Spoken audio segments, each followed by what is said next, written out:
Shalom saudaraku kasih dalam Tuhan, kasih karunia dan damai sejahtera dari Allah Bapa dan Kristus Yesus menyertai kamu. Bacaan Alkitab kita diambil dari Ester 2 ayat 1 sampai 23. Ester diangkat menjadi ratu. Sesudah peristiwa-peristiwa ini, setelah kepanasan murka Raja Ahasverus surut, terkenanglah Baginda kepada Wasti dan yang dilakukannya, dan kepada apa yang diputuskan atasnya. Maka sembah para biduanda raja yang bertugas pada Baginda. Hendaklah orang mencari bagi raja gadis-gadis, yaitu anak-anak dara yang elok rupanya. Hendaklah raja menempatkan kuasa-kuasa di segenap daerah kerajaannya, supaya mereka mengumpulkan semua gadis anak-anak dara yang elok rupanya di dalam benteng Susan, di balai perempuan di bawah pengawasan Hegai Sida raja, penjaga para perempuan. Hendaklah diberikan wangi-wangian kepada mereka, dan gadis yang terbaik pada pemandangan raja, baiklah dia menjadi ratu ganti Wasti.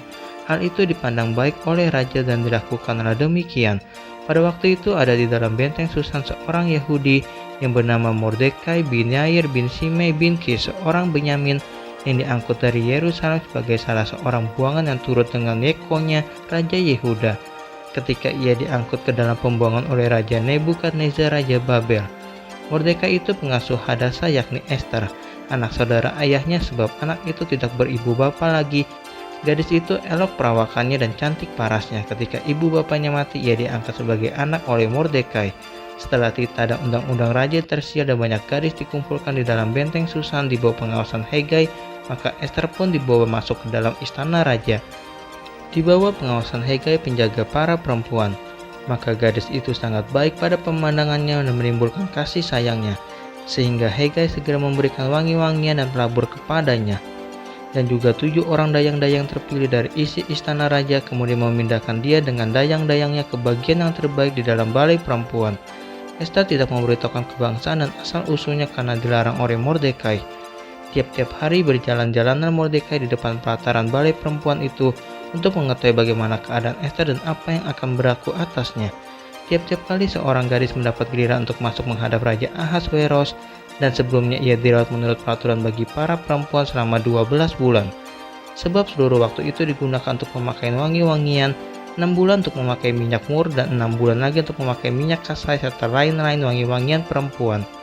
Lalu gadis itu masuk menghadap raja dan segala apa yang dimintanya harus diberikan kepadanya untuk dibawa masuk dari balai perempuan ke dalam istana raja. Pada waktu petang ia masuk dan pada waktu pagi ia kembali.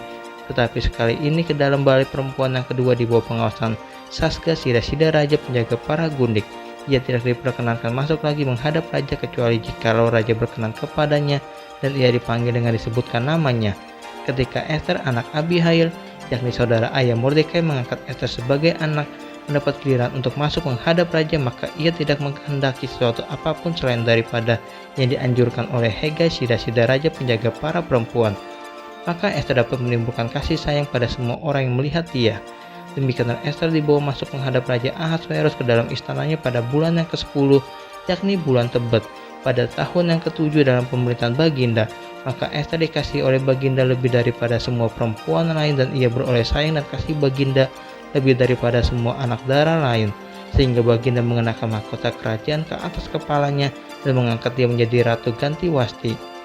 Kemudian diadakanlah oleh Baginda suatu perjamuan bagi semua pembesar dan pegawainya, yakni perjamuan karena Ester, dan Baginda menitahkan kebebasan pajak bagi daerah-daerah serta mengaruniakan anugerah sebagaimana layak bagi raja.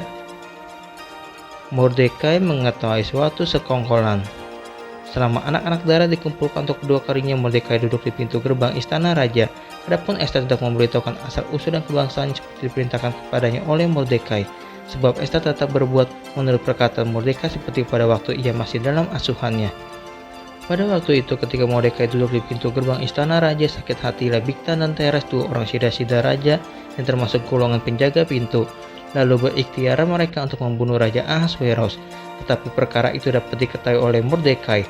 Lalu diberitahukannya kepada Ester sang ratu, dan Ester mempersembahkannya kepada raja atas nama Mordekai. Perkara itu diperiksa dan ternyata benar, maka kedua orang itu disulangkan pada tiang, dan peristiwa itu dituliskan dalam kitab sejarah di hadapan raja.